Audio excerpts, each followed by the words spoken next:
Bonjour à toutes et à tous. Les premiers sujets qui vont être abordés à travers de nos vidéos mensuelles seront les suivantes.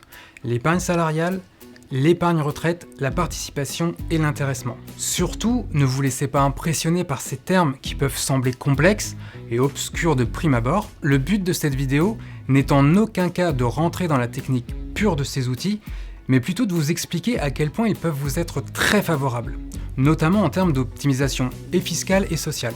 Très souvent, ces outils ne sont pas utilisés dans l'entreprise. Pourquoi ? Alors les raisons sont assez multiples.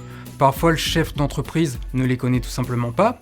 Parfois il les connaît mais s'en méfie. La vérité c'est qu'une fois bien appréhendés, ils peuvent être de merveilleux atouts pour un dirigeant. Ce que je souhaite faire, c'est vous dresser un petit historique qui vous permettra de comprendre pourquoi ces outils doivent être appréhendés par le chef d'entreprise. Initialement, ils ont été conçus par le législateur à destination et au bénéfice des salariés, les dirigeants étant exclus du processus. Les chefs d'entreprise mettaient en place ces procédures pour récompenser les salariés, pour les intégrer pleinement aux résultats de la société ou encore pour les fidéliser. Mais d'une façon générale, ces outils ont été assez peu utilisés. Le législateur a, par la suite, décidé de faire entrer le dirigeant au sens large dans la catégorie des bénéficiaires, le but étant de multiplier l'existence de ces outils dans les sociétés.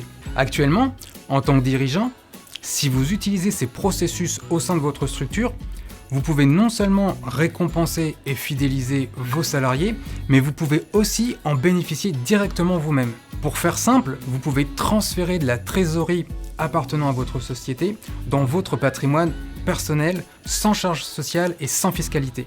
La question de la récupération de la trésorerie par le dirigeant est une question stratégique.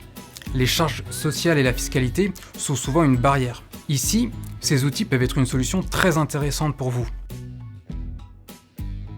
Bien évidemment, ces outils doivent être maniés avec précaution et ils doivent être personnalisés selon votre situation personnelle. Certaines conditions préalables doivent exister pour la mise en place, l'existence d'un salarié au moins, par exemple, ou encore une trésorerie favorable. Mais la souplesse du dispositif peut permettre beaucoup de choses positives. C'est donc dans ce cadre que le cabinet Jeanne et Associés peut vous accompagner et vous conseiller. Nous pouvons intervenir au moment de la mise en place, mais aussi pour le suivi futur et les possibles modifications ultérieures. Devant l'importance de l'outil et la sous-utilisation de ce dernier, le cabinet envisage de procéder à des formations futures. Ces formations vous permettront d'en apprendre davantage sur les optimisations envisageables, notamment avec des exemples et des schémas concrets et faciles d'accès pour vous. Dans l'attente de ces formations, n'hésitez surtout pas à vous rapprocher de notre service juridique pour aborder le sujet ensemble. En attendant, n'hésitez pas à laisser un petit pouce bleu si la vidéo vous a plu. N'hésitez surtout pas aussi à laisser des commentaires pour nous dire si certains sujets vous intéresseraient, pour nous dire aussi si vous avez des questions, des remarques.